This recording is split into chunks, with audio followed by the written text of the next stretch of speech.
Bismillahirrahmanirrahim. Assalamualaikum warahmatullahi wabarakatuh.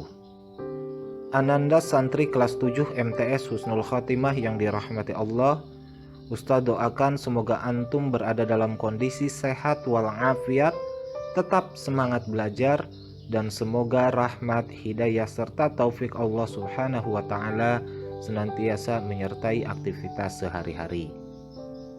Di kesempatan pembelajaran pertemuan kelima ini, kita masih tetap akan membahas bab 1, yaitu yang berjudul Proses Perumusan dan Penetapan Pancasila sebagai Dasar Negara. Setelah di pertemuan sebelumnya kita sudah membahas tentang arti dan makna Pancasila serta kedudukan dan fungsi Pancasila. Di kesempatan pertemuan kelima ini, kita akan membahas mengenai semangat dan komitmen para pendiri negara dalam proses perumusan Pancasila sebagai dasar negara. Untuk itu, mari kita pelajari materi ini dengan sebaik-baiknya. Pembahasan pertama kita adalah tentang semangat dan komitmen para pendiri negara dalam perumusan Pancasila sebagai dasar negara. Telah kita pelajari bersama, peristiwa perumusan dan penetapan Pancasila itu dilalui dalam sebuah proses yang tidak mudah. Di dalamnya terdapat berbagai macam hambatan, rintangan, bahkan ancaman yang berpotensi untuk menggagalkan proses perumusan dasar negara tersebut. Namun, berkat kegigihan dari para pendiri negara di dalam proses perumusan Pancasila ini, lahirlah dasar negara yang selama ini dibutuhkan, yang selama ini diharapkan oleh seluruh bangsa Indonesia untuk menjadi sebuah negara yang merdeka. Keberhasilan di dalam proses perumusan dan penetapan Pancasila ini tidak terlepas dari semangat dan komitmen para pendiri negara di dalam proses perumusan dasar negara tersebut, yang mana mereka rela mengesampingkan kepentingan-kepentingan pribadi atau golongannya demi kepentingan bangsa Indonesia yang lebih besar. Lalu, apa saja semangat dan komitmen para pendiri negara ini sehingga Pancasila berhasil dirumuskan dan ditetapkan sebagai dasar negara? Yang pertama adalah ketakwaan kepada Tuhan Yang Maha Esa. Yang kedua, jiwa dan semangat merdeka. Ketiga, cinta tanah air dan bangsa. Keempat, harga diri yang tinggi sebagai bangsa yang merdeka. Kelima, pantang menyerah. Keenam, semangat persatuan dan kesatuan. Ketujuh, semangat gotong royong dan kejuangan yang tinggi. Kedelapan, rela berkorban. Kesembilan, berani dan bertanggung jawab. Kesepuluh, bekerja keras tanpa pamrih. Itulah modal besar yang dimiliki oleh para pendiri negara ketika mereka merumuskan dasar negara Republik Indonesia. Setelah kita mengetahui tentang semangat dan komitmen para pendiri negara dalam proses perumusan dan penetapan Pancasila sebagai dasar negara, tugas kita selanjutnya adalah meneruskan komitmen dan semangat tersebut dalam kehidupan bermasyarakat, berbangsa, dan bernegara. Presiden Soekarno pernah berkata, "Bangsa yang besar adalah bangsa yang menghargai jasa pahlawannya." Menghargai jasa pahlawan itu banyak caranya. Dan cara yang paling penting di dalam menghargai jasa pahlawan adalah meneruskan semangat dan komitmen mereka untuk kemerdekaan negara Republik Indonesia ini. Kaitannya dengan komitmen dan semangat mereka dalam perumusan Pancasila yang perlu kita teladani diantaranya yaitu pertama, komitmen dan semangat bermusyawarah. Musyawarah dibutuhkan oleh bangsa Indonesia kapanpun dan dimanapun. Sebab dengan proses musyawarah, sebuah keputusan yang penting bagi kehidupan masyarakat, bangsa, dan negara kita bisa tercapai dengan dasar kesepakatan bersama. Dan dengan adanya dasar kesepakatan bersama ini, maka setiap orang akan merasa bertanggung jawab terhadap segala keputusan yang diambil dari proses musyawarah tersebut. Komitmen yang kedua adalah dengan menghargai perbedaan.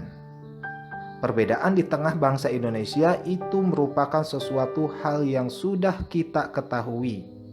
Dan perbedaan ini merupakan sebuah anugerah yang diberikan oleh Allah sebagai salah satu bentuk kekayaan yang dimiliki oleh negara ini. Baik itu perbedaan suku bangsa, agama, ras, maupun antar golongan atau kelompok-kelompok. Adanya perbedaan-perbedaan tersebut harus kita hargai agar tercipta kehidupan yang harmonis, damai, dan tentram. Komitmen yang ketiga adalah toleransi dan tenggang rasa. Di tengah perbedaan yang dihadapi oleh bangsa Indonesia, sikap toleransi merupakan kunci bagi kita di dalam merajut keharmonisan di tengah-tengah keberbedaan tersebut.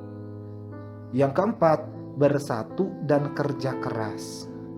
Komitmen yang perlu kita pegang teguh dari para pendiri negara yaitu komitmen untuk tetap bersatu dan bekerja keras.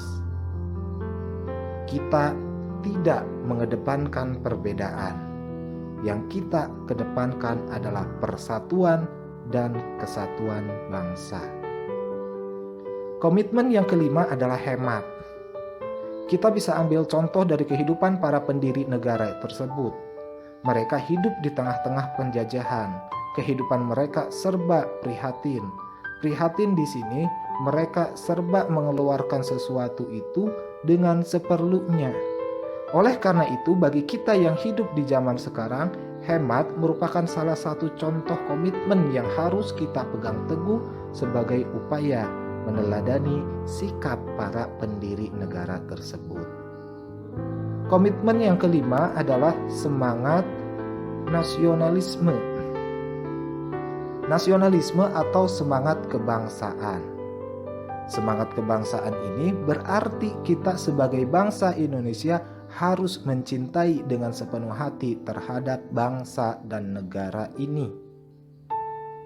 Komitmen yang berikutnya, yang ketujuh, yaitu semangat rela berkorban. Semangat rela berkorban dapat kita tunjukkan dalam kehidupan sehari-hari melalui berbagai macam aktivitas.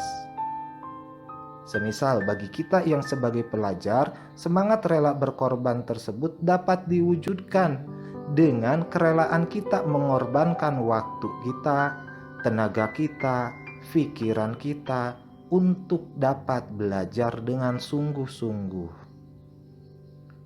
Komitmen yang ke-8 adalah semangat pantang menyerah dan tidak mudah putus asa. Dan komitmen yang ke-10, ketakwaan kepada Tuhan Yang Maha Esa.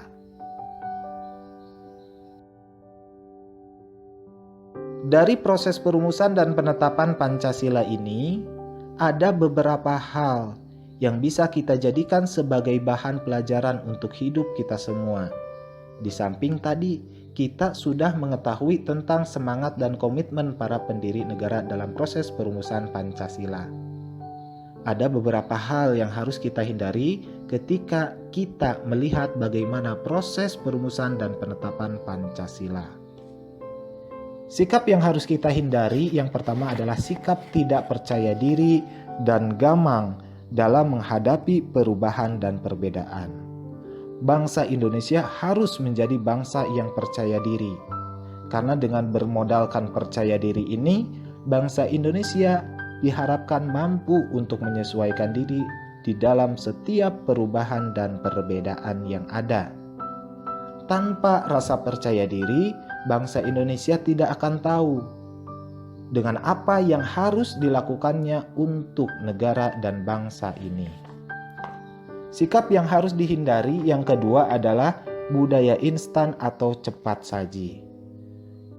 Proses perumusan Pancasila yang tidak mudah ini memberikan sebuah pelajaran bagi kita, bahwa dalam hidup ini kita tidak boleh mengharapkan sesuatu itu secara instan, melainkan sesuatu itu harus kita dapatkan melalui sebuah perjuangan dan kerja keras.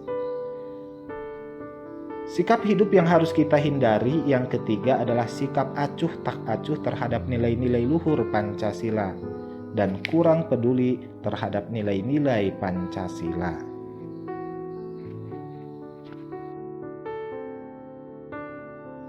Pembahasan terakhir kita di bab 1 yaitu tentang bagaimana upaya kita di dalam mempertahankan Pancasila sebagai ideologi dan dasar negara Republik Indonesia. Usaha yang pertama adalah menjadikan nilai-nilai Pancasila sebagai moral dan kepribadian bangsa Indonesia. Yang kedua, menempatkan Pancasila sebagai sumber dari segala sumber dasar hukum bagi peraturan perundang-undangan nasional. Yang ketiga, menumbuhkan kesadaran untuk mewujudkan nilai-nilai luhur Pancasila dalam kehidupan sehari-hari.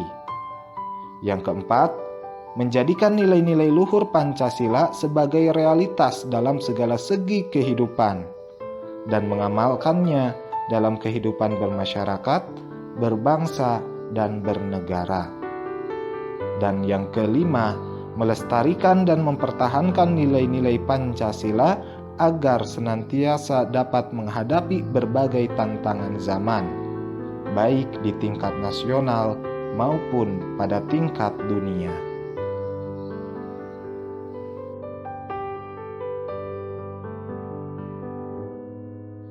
Demikianlah pembahasan materi bab 1 yang berjudul Proses Perumusan dan Penetapan Pancasila sebagai Dasar Negara. Semoga dengan mempelajari bab ini, kita semua bisa lebih menghargai lagi terhadap segala bentuk jasa yang telah diberikan oleh para pendiri negara.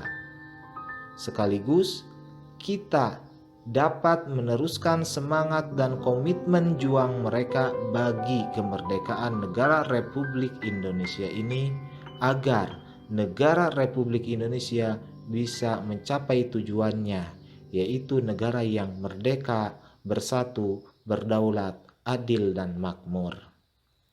Sebelum menutup pembelajaran, ada sebuah catatan yang semoga bisa kita jadikan sebagai bahan renungan. Pancasila bukanlah mantra yang cukup sekedar dibaca. Pancasila bukanlah hiasan dinding yang semata dipajang di berbagai tempat. Pancasila juga bukan alat untuk melayani penguasa. Namun, Pancasila adalah jiwa bangsa Indonesia dan Pancasila ditujukan untuk memuliakan seluruh warga negara. Terima kasih.